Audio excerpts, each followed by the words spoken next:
Freedom. Hoje é quinta-feira, 29 de janeiro de 2026, de Paris. Nosso querido amigo e colega maravilhoso, Pepe Escobar, junta-se a nós. Pepe, é sempre um grande prazer. Muito obrigado por se juntar a nós. Eu sei que já é bem tarde da noite aí onde você está, mas sua ajuda é muito apreciada, já que o Irã não representa ameaça alguma à segurança nacional dos Estados Unidos da América. Por que está na mira de Trump? Não só na mira de Trump, mas é uma questão bipartidária, na mira daquilo que eu chamo de o império do caos e da pilhagem. E podemos dizer que desde a Revolução Islâmica, claro, por mais de 40 décadas, ou 4 décadas, desculpe, 40 anos, poderíamos dizer 40, tipo, desde Ciro o Grande, mas especialmente desde o que os neocons redigiram o seu projeto para o novo século americano no final dos anos 90, especialmente nos primeiros e segundos mandatos de W. É claro que sim, quando o refrão era aquele bum, bum, bum, bum, Irã. Sob Trump 2, especialmente quando ele cancelou o JCPOA, eles tinham o acordo nuclear, e agora sob Trump, o 2.0, mas com a ajuda de todas aquelas células neocon espalhadas por todo o complexo industrial militar, por toda a Beltway e conexões em Nova York, conexões atlanticistas, etc., mídia, academia, think tank, etc., é praticamente um consenso geral de que é preciso que haja uma mudança de regime no Irã. E é exatamente neste ponto que nos encontramos agora. Isto não possui qualquer relação com o programa nuclear iraniano. Atualmente, estamos envolvidos no meio de uma operação de mudança de regime extremamente complexa. Como ele poderá possivelmente explicar e justificar isso ao público americano? Ele não tem como julgar. Ninguém é capaz. Especialmente porque, como você sabe, você acertou em cheio logo na sua primeira frase. O Irã não representa absolutamente nenhuma ameaça à segurança e aos interesses dos EUA, mas o Irã é soberano, o Irã é muito antigo, oriundo do Império Persa, um Estado-civilização. O Irã é membro do Sul Global e impulsiona a formação de um novo sistema de relações internacionais que seja multipolar e multinodal, com diferentes nós se interconectando. O Irã é membro do BRICS e da Organização para a Cooperação de Xangai. O Irã possui parcerias estratégicas tanto com a Rússia quanto com a China e mantém um excelente relacionamento com a Índia. E o Irã faz parte dos corredores de conectividade do século XXI. Os mais importantes, alguns deles, de fato, atravessam o território iraniano. 2 deles, os mais cruciais, passam pelo Irã.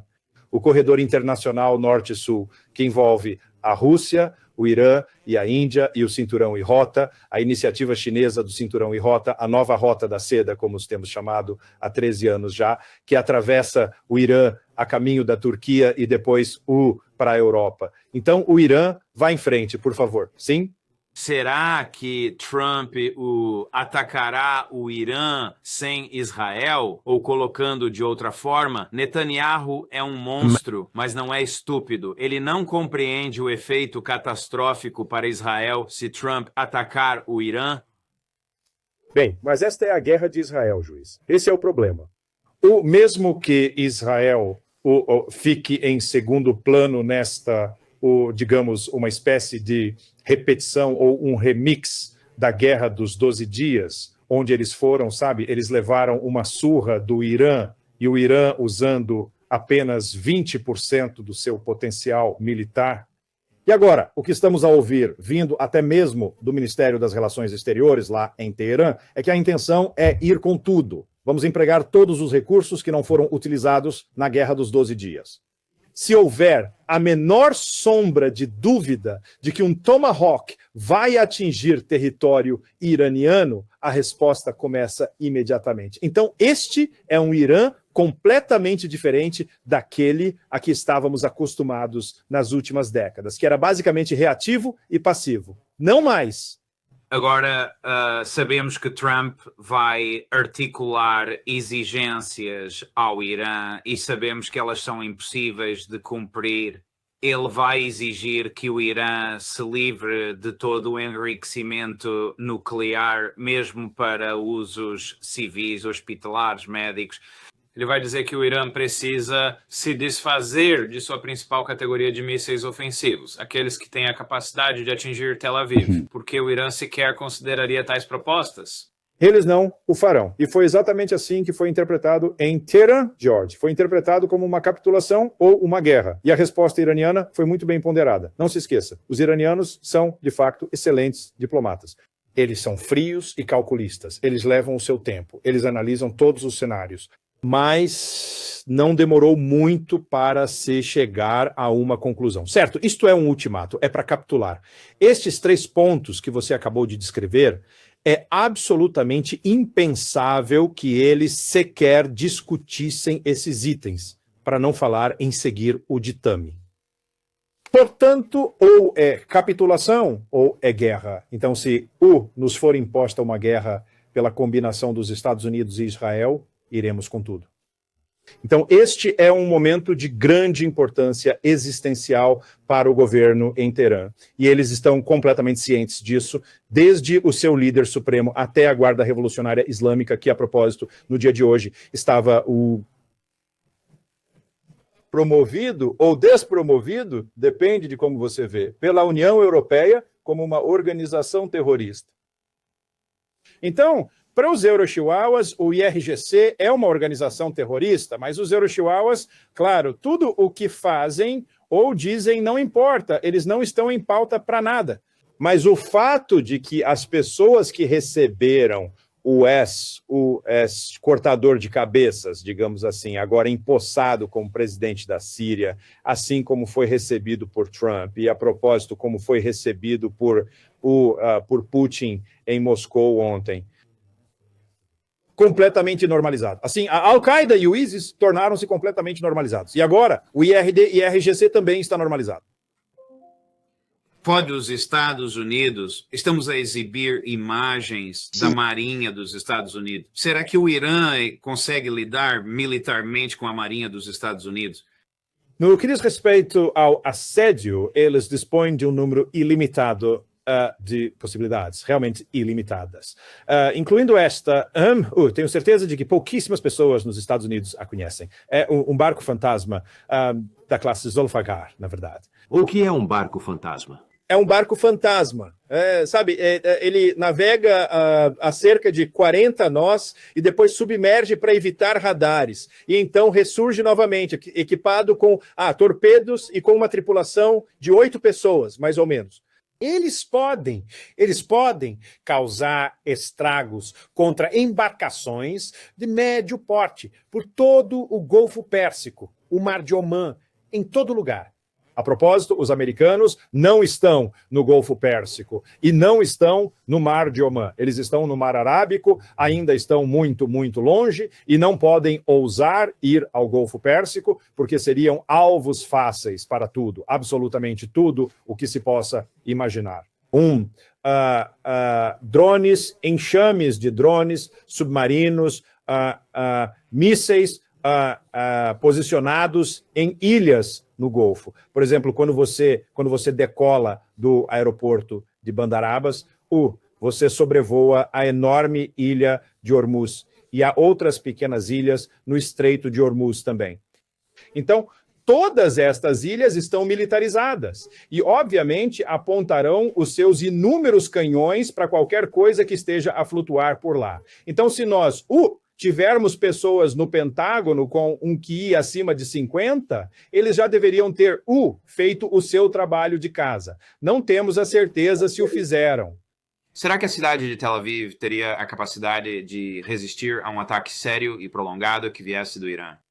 Não, eles não podem. Especialmente estes mísseis hipersônicos de nova geração, aqueles que não foram usados na Guerra dos 12 Dias, a propósito, isto é muito importante, aqueles que alguns de nós não vimos quando estivemos no Irã da última vez, que foi em maio do ano passado.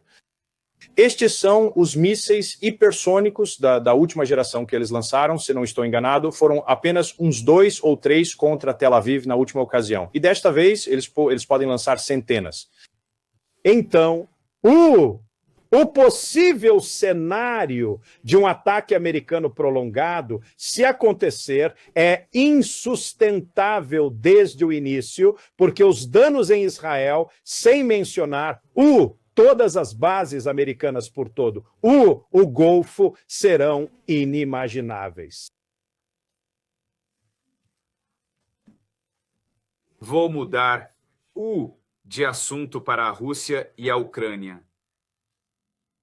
Serão as negociações em Abu Dhabi apenas mais um Anchorage? Não, não são, George. É um kabuki. Ainda é um kabuki. E nós não tínhamos, eu não diria que foi excessivamente direto, mas numa escala de franqueza de 0 a 10, isso foi provavelmente entre 6 e 7, vindo de Lavrov e de Ryabkov, o vice-ministro das Relações Exteriores. Dizem que o espírito de Anchorage, neste momento, não está a levar a nada. E estou a citar Ryabkov. Ele disse, literalmente, a lugar nenhum. Portanto, estas são discussões verdadeiramente importantes, porque os russos tinham a noção de que, tinham alcançado um quadro sério em Anchorage após 5 horas de conversações. Não só os fundamentos de uma possível resolução de cessar-fogo na Ucrânia e também o restabelecimento das relações EU-Rússia. Nada disso está acontecendo no momento. Temos isto, diria eu, está a tornar-se novamente uma série de Netflix com Dmitry Ryabkov e Jared Kushner a falar das mesmas coisas, repetidamente, e agora em Abu Dhabi. Os russos exigiram dos americanos que libertem o presidente Nicolás Maduro? Bem, obviamente, a administração Trump não está ouvindo, George, isso é muito importante. Não só eles não estão ouvindo o que os russos e os chineses estão dizendo, exatamente a mesma coisa na ONU, nenhuma resposta.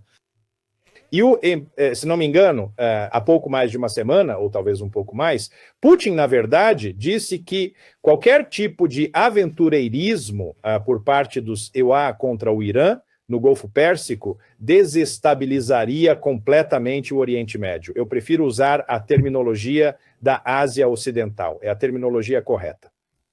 Então, obviamente, a administração Trump não está a ouvir a Rússia e a China. Por quê? A principal razão é que se houver um ataque contra o Irão, este será também um ataque contra a Rússia e a China. Será um ataque contra 3 dos principais BRICS. E no caso da Índia, que faz parte do corredor de transporte, contra 4 BRICS. Então, os Estados Unidos estariam atacando de forma direta e indireta 4 das principais nações do BRICS, o que é algo que já estamos discutindo há 1 ano. A guerra número 1 de Trump 2.0 é contra o bloco BRICS e ele mesmo afirmou isso, mesmo sem sequer saber o que o BRICS significa. Porque, na sua mente, o BRICS é visto como esta organização nefasta e maligna que deseja descartar o dólar americano. Ele ainda não conseguiu compreender o que os BRICS estão realmente a fazer, que é desenvolver diversos sistemas de pagamento alternativos que não necessitam depender do dólar. O que é o sistema BRICS Pay? Exatamente. BRICS Pay é um deles. Por exemplo, eles possuem até mesmo um aplicativo. BRICS Pay, eles chegaram a um acordo sobre o BRICS Pay na cúpula em Kazan, a cúpula do BRICS, em outubro de 2024. Estávamos lá, vimos aquilo acontecer. Nós estávamos a falar com as pessoas do Conselho Empresarial dos BRICS, que de facto estabeleceram a estrutura. E eles disseram, olhem, vamos experimentar alguns destes mecanismos, incluindo este, o BRICS Pay. Podem ter uma aplicação, liga-se ao vosso cartão de crédito. Então, você pode usar este aplicativo para pagar por qualquer coisa que desejar, em qualquer lugar. Se você for um membro dos BRICS, é claro. Mas há problemas sérios, porque o próprio BRICS Pay, o mecanismo, eles dizem, olha, nós não somos contra o dólar. Estamos a oferecer um sistema paralelo alternativo à Visa, Mastercard, Swift e ao dólar americano. Mas do ponto de vista de alguns dos principais países BRICS, e especialmente daqueles BRICS que estão sob sanções, como é o caso da Rússia e do Irão, este é um mecanismo que visa, claro, de forma lenta, mas segura, contornar a hegemonia do dólar americano. Isso significa, então, que os cartões de crédito iranianos e os cartões de crédito russos deveriam ser permitidos para serem incluídos no mecanismo BRICS Pay. E, até o presente momento, isso ainda não é o caso. Então, eles ainda têm um longo caminho a percorrer. Mas o elemento mais importante, e isso é algo que eu mencionei em uma das minhas colunas, é que o Banco de Reserva da Índia realmente gosta da ideia do BRICS Pay, porque eles querem apresentar isso como um mecanismo BRICS na cúpula na Índia ainda este ano. A Índia é a anfitriã dos BRICS este ano. Então, os indianos estão recebendo excelentes conselhos dos russos sobre isso, porque este sistema foi aperfeiçoado na Rússia, em primeiro lugar. Mas os indianos estão dentro. E, obviamente, eles precisam ser muito cautelosos para não apresentar o BRICS Pay como um mecanismo antidólar. E, de fato, não será. É voluntário. Se você quiser ter uma conta e usar sua própria moeda, digamos, reais brasileiros, por exemplo, é perfeito. Imprensa ocidental está cheia de rumores. Eu acho que é provavelmente um disparate hoje. De que os russos estão a surpreender toda a gente em Abu Dhabi pela sua flexibilidade em relação à Ucrânia ceder território. Será que Putin pode recuar desta exigência e esperar permanecer presidente da Rússia depois de tudo o que passaram? Absolutamente, George. Isso é manipulação. O Ocidente e a mídia tradicional são mestres nisso, né? São os melhores do mundo neste departamento. É absolutamente, politicamente impossível para Putin recuar de tudo o que ele tem afirmado há pelo menos 1 ano e meio, em detalhe, em termos dos territórios que fazem parte da Federação Russa, sem mencionar a Crimeia, os 4 territórios, sem mencionar a Crimeia. E, não, a questão não é a Ucrânia na OTAN. A Ucrânia e a UE não é algo que seja um grande problema. A zona tampão ou zona desmilitarizada, que terá de ser discutida em pormenor, sem a presença de quaisquer forças de paz ocidentais, obviamente. Isto é uma forma. E do ponto de vista do Kremlin, do ponto de vista da opinião pública russa, isto é um facto consumado. É isso ou a guerra continua até o ano 5000? Então, a guerra vai acabar no campo de batalha ou numa sala de conferências? Campo de batalha. E agora isto está a ser, eu diria, proclamado, e não é um termo assim tão pesado neste caso, mesmo pelo próprio Lavrov, o diplomata número 1 do planeta, ele está a dizer, a OMI será decidida no campo de batalha. Nossa, então olha só o que o Chris encontrou para você. Um barco fantasma. Ele encontrou um fantasma. Olha, eu nunca tinha visto algo assim na minha vida. Essa coisa se desloca tanto sobre a superfície quanto por debaixo dela. Absolutamente correto. Sim, é isso mesmo. Então, consegue imaginar estas coisas a vaguear pelo Golfo Pérsico e pelo Mar de Omã? Uau! Ai. E eles possuem algum tipo de armamento ofensivo? Sim, aparentemente, deixe-me só verificar, juiz, por favor, me dê um segundo. Sim, eles estão armados com 2 torpedos leves de 324 milímetros.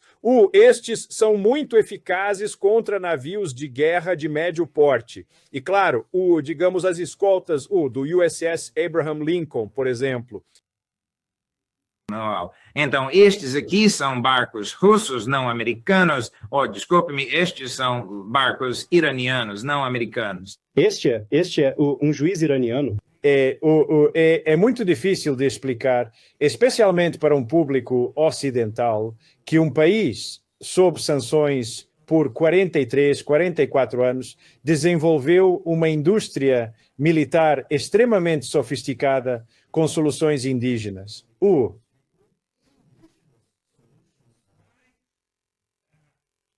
cientistas e engenheiros iranianos.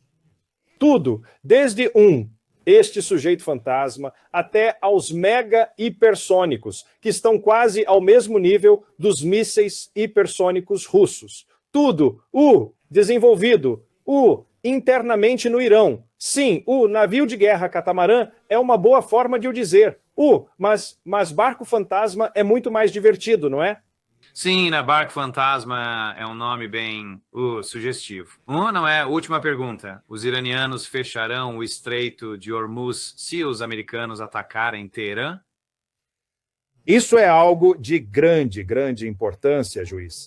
Eu comecei uma das minhas colunas com isso e, eu fiz uma publicação no X a respeito disso, porque finalmente recebemos a confirmação de que o parlamento, o Majlis, o parlamento iraniano, autorizou o bloqueio do Estreito de Hormuz.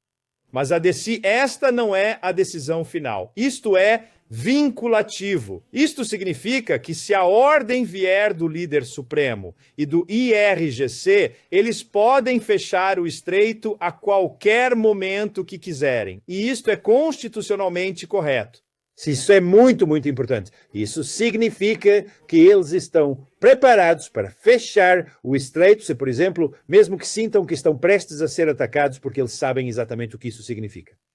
E muitos de nós que temos escrito sobre isso há anos, eu sou um deles, mas o Zoltan Poznar, quando estava no Credit Suisse, ele também escreveu sobre isso. Outros analistas que estavam em contato com especialistas do Goldman Sachs. A Goldman Sachs, apenas para se ter uma ideia, por volta de 2017, 18 mais ou menos, já possuía uma projeção de que, caso o Estreito de Hormuz fosse fechado, seja antes, durante ou após o início de uma guerra naval, o barril de petróleo poderia disparar para $700 o barril praticamente em questão de dias.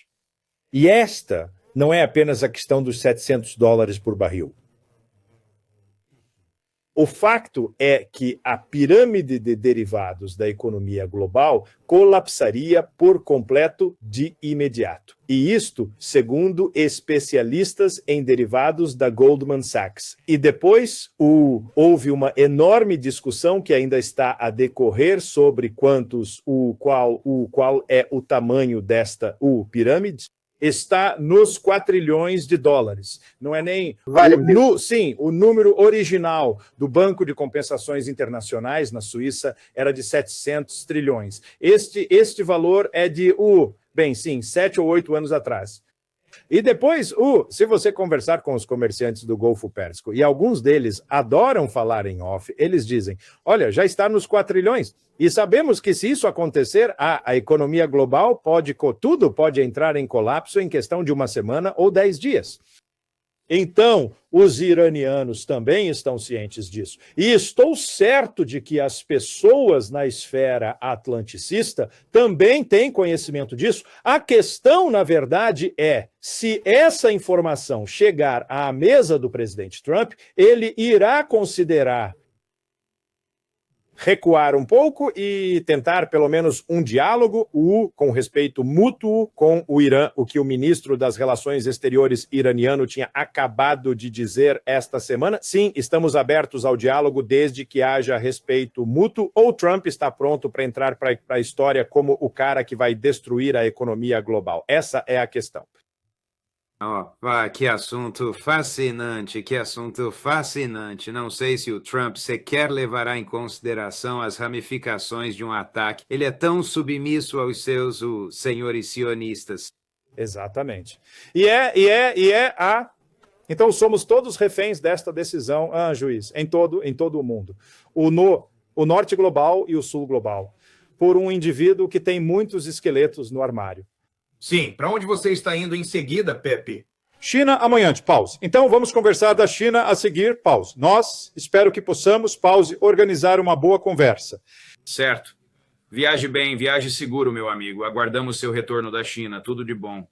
Muito obrigado, juiz. Obrigado a todos. Obrigado. Bem, o fim de um longo e